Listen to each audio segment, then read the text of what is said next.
Consciousness, நம்மளுடைய விழிப்புணர்வு. நமக்கு 2 மனது இருக்குது, ஒன்று விழிப்புணர்வு, 4 மனது.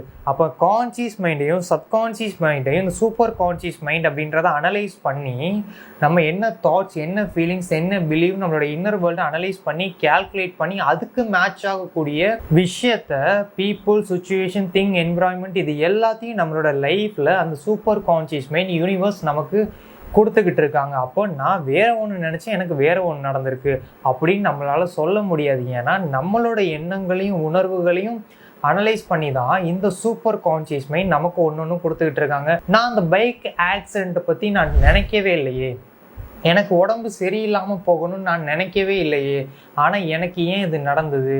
ஸோ நம்ம இந்த விஷயத்த நல்லா புரிஞ்சுக்கணும். நமக்கு 2 மைண்ட் இருக்குது, ஒன்று கான்சியஸ், இன்னொன்று சப்கான்சியஸ்.